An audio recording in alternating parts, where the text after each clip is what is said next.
The Chicago Bears have been lucky to avoid major injuries at training camp so far, but I do think the injuries they have dealt with could lead them to starting this 2022 regular season a little bit slow. You are Locked On Bears, your daily Chicago Bears podcast. Part of the Locked On Podcast Network, your team every day.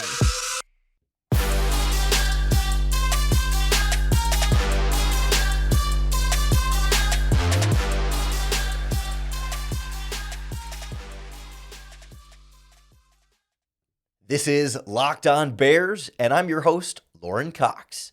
I'm here to bring you your daily, in-depth Chicago Bears news and analysis. You can follow me on Twitter at CoxSports1. You can follow the podcast on Twitter at Locked On Bears. You can like Locked On Bears on Facebook. Join the Locked On Bears Facebook group for even more Bears talk.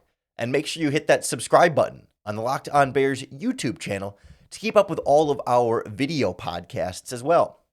Thanks for making Locked On Bears your first listen today, and hopefully every day. On the show today, we check in on how the Bears' current injury situation is situating them for week one of this regular season. We'll catch up on Jaquan Brisker having thumb surgery, a little bit of a quieter injury situation that happened there, and we'll kind of look bigger picture at how that affects this team week one and beyond, and kind of circle back to the cases of Lucas Patrick and Byron Pringle, both missing some extended time, plus some other guys that haven't participated in the preseason, haven't been around as much at training camp, but haven't gotten as much attention for their injuries that will also be part of this impetus to bring back and maybe need a little bit of time getting up to speed. That in combination with the two teams the Chicago Bears are playing on paper for the first two games of their regular season schedule. But I want to start with Jaquan Brisker because he played in the preseason game against the Chiefs. We saw him have a couple of big hits, some nice tackles, trailing around in coverage, and looked to be like the playmaking second-round pick that we were expecting coming out of Penn State. And it was like, all right, great, full speed ahead. And as it turned out, not so full speed ahead. Sometime after that preseason game, Jaquan Brisker had some kind of thumb surgery and now is in this week-to-week sort of category that head coach Matt Eberflus said, it wasn't like there was a particular play against the Chiefs where he just hit it real hard and banged it or whatever and was out from that point on. He said, he finished his reps in the game and seemed fine, then went home and, there was like some soreness, I think he said, or there was some discomfort in the thumb. But it wasn't until that Jaquan Brisker woke up the next morning and the injury had felt like it had gotten significantly worse. They checked it out, determined it needed surgery. We don't know specifically what kind of thumb injury it might be, nor exactly how that compares to the thumb injury that Lucas Patrick had surgery for on the offensive line. Me having zero medical expertise whatsoever, I really hesitate to speculate in any way, shape, or form, but I would just think in the most layperson way possible that if Lucas Patrick's thumb injury was something where he hurt it at practice and had to leave practice because of the thumb injury, and Jaquan Brisker's thumb injury was something where it happened during a game, but he didn't think too much of it, and it wasn't until the next day that it hurt more, and then he got it checked out, that would seem to be, like to us as average people, like a lesser thumb injury. The fact that they both still required surgery says a lot, but not all surgeries are created equal, and not all thumb surgeries may require the same amount of recovery time. We just don't know what exactly that's going to look like. But what it does mean is that your second round pick won't be participating, certainly not in this third preseason game against the Cleveland Browns. And the team seems to be hopeful for Jaquan Brisker to play week one. And that's a similar language I think we've heard them use for Lucas Patrick and Byron Pringle and some of the other injured Bears not named N'Keal Harry at this point in the preseason. And so, bigger picture, not concerned about Brisker missing a bunch of time from his rookie season. But I just wonder if he's going to be, just getting back in time for week one, if there might be a little bit more, not necessarily rust to knock off, but more so in his case, being the young player, more catching up that he has to do and more getting up to speed. He certainly looked fairly up to speed in that first preseason game, but the speed turns up another level that you have to get up to speed to, even if you weren't injured, just going from the preseason to the regular season.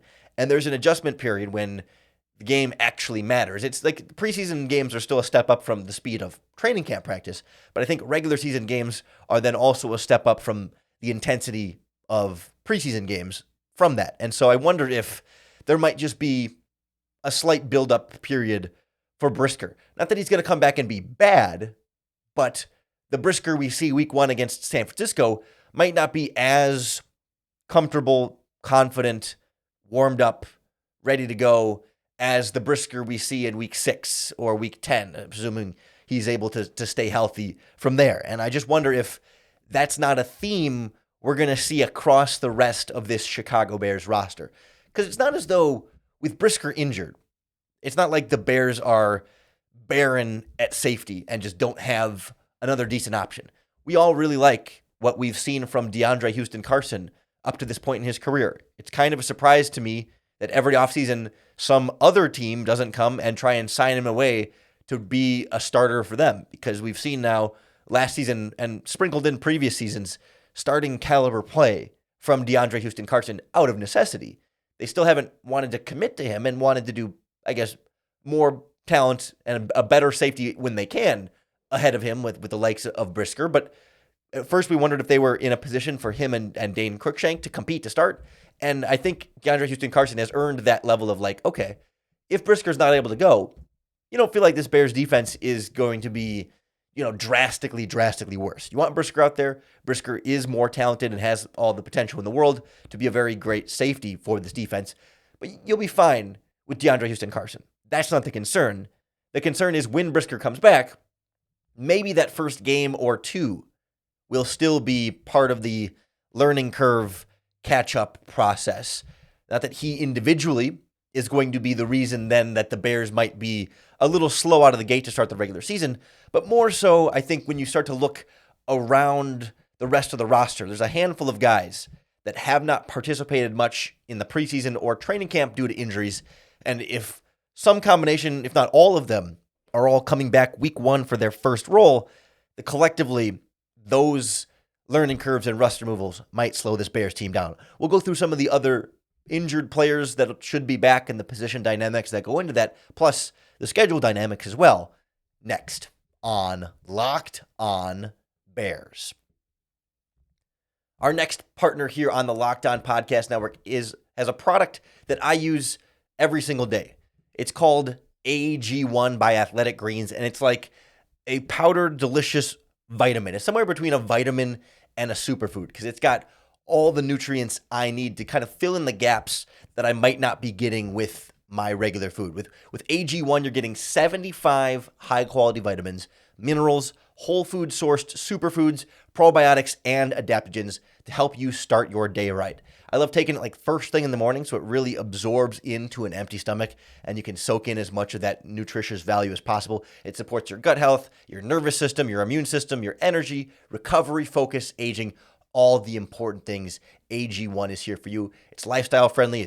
They only got like a gram of sugar, no GMOs, no nasty chemicals or artificial anything, all while still tasting good. You just mix it up with some cold water, shake it up, and it's like a delicious way to get your greens. Much easier than just kind of forcing down vegetables. AG1 is great. To make it easy, Athletic Greens is going to give you a free 1-year supply of immune-supporting vitamin D and 5 free travel packs with your first purchase. All you have to do is visit athleticgreens.com/NFL Network.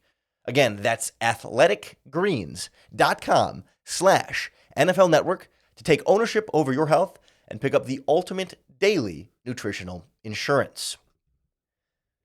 Where I see perhaps the biggest slow start for this Bears roster come week 1 is going to be on the offensive line, where I'm just not sure how settled that lineup is now, and I would really like to have all 5 starters in place now that are going to start in week 1.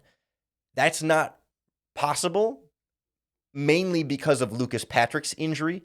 that we fully expect when Lucas Patrick's thumb is healed and he is ready to play, he will be the Bears' starting center, and Sam Mustipher presumably then back to the bench at center unless they somehow want to try and, I would imagine they would just force him in at right guard, and at that point it's going to be too late for him to jump in a competition at right guard. So presumably Sam Mustipher back to backup center with some guard versatility, and Dieter Eiselen likely then back to the practice squad. That alone would be a challenge, I think, for the offensive line to, jump in a new center, a new guy making the protection calls, and new player for the guards next to him to get used to the body movement, the strength, the sort of shared muscle memory of we all function as a line and we move at this speed with this guy next to me. I know how fast he can handle these types of rushers and where he struggles against these types of rushers. The type of cohesion that just takes time for an offensive line to bring together. The Lucas Patrick injury alone would provide some challenge to that. But I think it goes a little bit deeper than that, in that we don't know exactly what the right side of this Bears offensive line is going to look like. As much as Larry Borom is the starter at right tackle right now, and Tevin Jenkins is the starter at right guard right now, the Bears are certainly giving those two players every opportunity they can with the first team and every opportunity to show what they're capable of and be the consistent young players that the team wants them to be. But I think there's a reason that those guys are getting every opportunity possible, and it's not a 50-50 split with the veterans competing with them on the depth charts, because they really want to give these guys more opportunities to show what they can do, because I think Riley Reiff at right tackle and Michael Schofield at right guard are more or less known quantities for this coaching staff and this front office. Not that they're perfectly consistent all the time and always going to give you the exact same thing, but both have been, I want to say decade. I don't think Michael Schofield has quite started for a full decade, but they've all been in the league almost a decade and have started many seasons on offensive lines in the NFL and have played in some variations of similar schemes before, so that there's not as much for them to learn and to adjust to in the offense and the play calling. So then the older players, so then the younger players need more of those opportunities. But, if you get closer to week one and you think, Borom's showing us flashes more, but we just don't know if he's going to be as consistent as Riley Reiff, it still feels to me like Reiff is probably most likely to start at right tackle, given all the incentives they put in that contract for playing time. I mean, yeah, there might be then an incentive for the team to keep him on the bench to not pay him as much, but I don't think Riley Reiff signs here unless he's pretty confident that he's going to start and play. And I don't think Riley Reiff chooses to sit out these preseason games if he's not confident to, play. That's part of the problem here is he hasn't practiced all that much, but I think some of that's just intentional with him being a veteran. But he was a veteran desperately competing for a starting job, which he is competing. I think it is an open competition, but I just feel like it would take a lot for Larry Borom to win that, and maybe he still can, but it all leaves it open for maybe multiple offensive line spots to change still between now and week one beyond Lucas Patrick. It would be ideal if Tevin Jenkins and Larry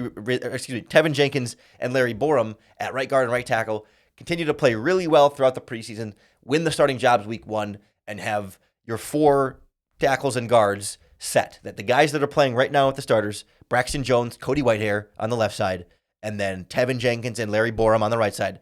If those could be your week one starters because they clearly played the best and outplayed the veterans that the team signed at the start of training camp with the intention of replacing them in the starting lineup, that is the ideal situation for the Bears, because then you don't have to make any changes to your starting lineup on the offensive line in week one, and you can only then have to plug in Lucas Patrick, but at least everyone else has been getting some of that cohesion and that, collaboration up front on the offensive line.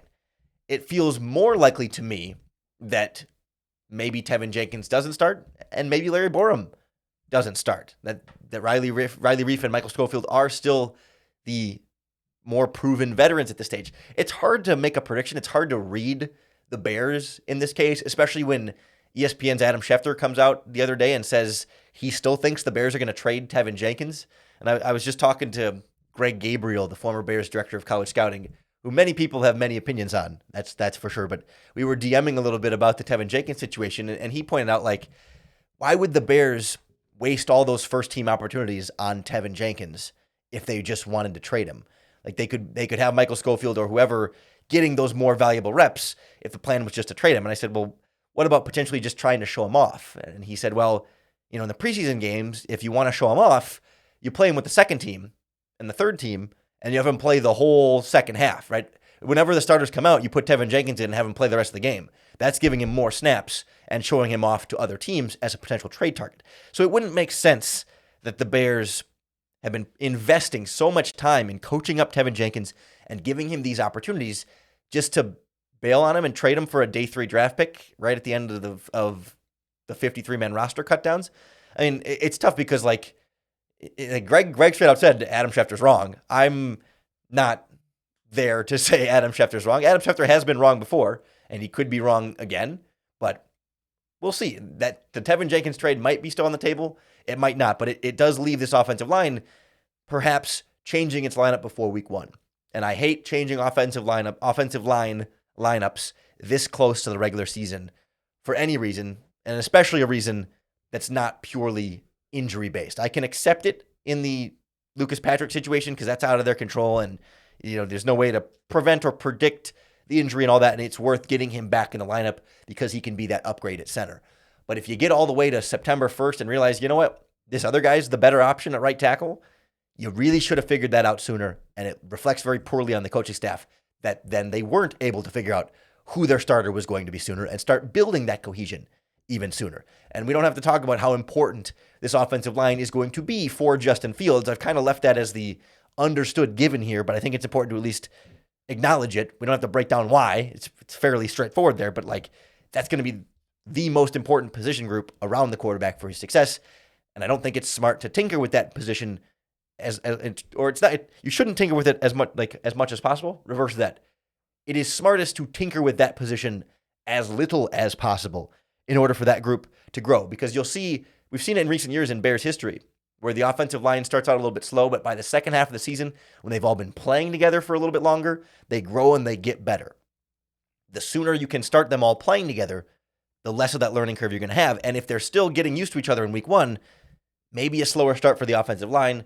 As a result, a slower start for the Bears team as a whole. I think some of that also has to do with the teams that they're facing in those first 2 games in particular, and also some of the other players that are going to be rotating in here as part of these injuries and guys that haven't been playing all that much. We'll circle back through a few other injuries that haven't gotten as much attention and glance briefly at the opponents on the docket as well next on Locked On Bears. As you gear up for this fall and this football season, you're going to need the right people on your team to help your small business fire on all cylinders. LinkedIn Jobs is here to make it easier to find the people you want to talk to faster and for free. You could create a free job post in minutes on LinkedIn Jobs to reach your network and beyond to the world's largest professional network of over 810 million people. I'm on LinkedIn. You might be on LinkedIn. We all know people on LinkedIn. All you gotta do is add your job, and you can add the purple #hiring frame to your LinkedIn profile to spread the word that you're hiring so your network can help you find the right people to hire. Simple tools like screening questions make it easy to focus on candidates with just the right skills and experience so you can quickly prioritize who you'd like to interview and hire. It's why small businesses rate LinkedIn Jobs #1 in delivering quality hires versus the leading competitors. LinkedIn Jobs helps you find the candidates you want to talk to faster. Did you know every week, nearly 40 million job seekers visit LinkedIn? Post your job for free at linkedin.com/lockedonnfl. That's linkedin.com/lockedonnfl to post your job for free. Terms and conditions apply. We've thought a lot about and talked a lot about and heard a lot about the injuries to the likes of Lucas Patrick and now Jaquan Brisker throughout this training camp period, and Byron Pringle to a lesser extent. I think it's fairly understood there that it's going to take time for a wide receiver and a quarterback to get on the same page. Pringle's a newcomer, also learning a new offense. And whenever he returns from that quad injury, there's going to be a learning curve where maybe Fields throws the ball to a spot that he thinks Pringle's going to be, and maybe Pringle isn't always there, or maybe it's a little behind or a little ahead. It's sort of the fine tuning of yes, both players know the route and what the timing of the route is supposed to be. But both players aren't super familiar with how hard Justin Fields throws the ball, how quickly Byron Pringle can move in and out of his breaks, or when he does have some speed, how fast he is at full speed running his routes, things like that. Some of the nuances of route running take time for a receiver and a quarterback to get on the same page. It's why we saw last season some of that disconnect with Allen Robinson and Justin Fields. And early on, some Mooney and Fields trying to get on the same page, and all the receivers, right? You throw Fields in there after having not practiced with them all offseason long because he never got starters reps. It was no wonder that the offense took some time to get up to speed, and Fields took some time to get more into a groove. But there's other players in this roster that we just haven't seen or heard much of throughout this process that could end up slotting in there as fairly significant players, if not starters, on week one, and it's going to take them some time to gear up as well. Just a few I wanted to run through quickly. The way training camp practices had been going, Kindle Vildor looks like he may be your outside starting cornerback opposite Jalen Johnson, with Kyler Gordon then in the slot. And we haven't seen Kindle Vildor in either preseason game, and it's been a little while, I think, since he's been, a full regular participant at training camp practice. It helps that he has been around the team longer than just this year. He's not a complete newcomer, but it is a brand new system. It's a more simple system, which should help things kind of get up to speed there. But still, there's a process of feeling out, okay, when I'm in this zone and I have a new slot cornerback next to me, and maybe when Brisker's out there, a new safety on my back end, how long do I have to carry this receiver through my zone before I can pass him off and trust that the player I'm passing off to is going to pick him up? You sort of have to feel each other out in some of those zone coverages. Man-to-man is man-to-man, but you got to know where your safety help is going to be and how long it might take Jaquan Brisker to get over and help on a certain deep throw in a certain part of the field, right? You just have to get to know the players around you better from being on the field with them and feeling their speed and their movement and how they respond to certain things happening on the football field. So I think there could be an acclimation period for Kindle Vildor, and even more so if the slot cornerback situation changes at some point. Tavon Young has been injured. Thomas Graham has been injured. Those two guys were supposed to be competing a start in the slot. All of a sudden, it looks like it's Kyler Gordon, but say, Tavon Young and Thomas Graham come back healthy, and the Bears decide, you know what? If we want our best three cornerbacks on the field at all times, that's Johnson, Gordon, and Tavon Young. So let's move Gordon back to the outside where he has done some practicing anyway, and bring Tavon Young in the slot because he's a better overall player than Kindle Vildor. Then all of a sudden, there's a ramp-up period for Tavon Young to get used to the linebackers next to him, the cornerbacks next to him, how he fits in this whole scheme. And he hasn't really been a part of practice much at all, as far as I can tell. Certainly hasn't played in the preseason games, and is going to need some time to knock some of that rust off week one or whenever it is that he ends up seeing the field. So there's a few different parts on that back end between Vildor, Brisker, and maybe Tavon Young / Thomas Graham, although at this point, Graham probably seems a little bit less so. Or if Vildor ends up staying hurt and Lamar Jackson ends up starting, heaven forbid, it's still a little bit unsettled specifically what that's going to look like in the secondary. And we'll throw in defensive lineman Mario Edwards as well, a guy who has the versatility, I think, to play either the defensive end edge rusher spot or the interior three technique defensive tackle pass rusher spot. He would be a welcomed addition, but he hasn't really participated much not at all in the preseason games, and hasn't done a ton at training camp practices either. So he may have some rust to knock off and to get up to speed and kind of get back into not just football shape, but more so game shape, which can be another level above, football practice type of shape. So that's, across the board there, that's 6 or 7 players here that have either been injured and for longer term or just not practicing and not participating in these preseason games that could all play some level of starter or rotational level roles that are going to need some ramping up here that might not be mid-season form in week one. Now, it's fair to say that the Bears' opponents won't also be in mid-season form week one, but, week 2, for example, is the Green Bay Packers. That one is going to be a difficult opponent regardless of the Bears' health and strength. That's not one that we're necessarily projecting a win. And even the San Francisco 49ers. I mean, there's a reason the Bears are like 6-point underdogs at this point at betonline.ag.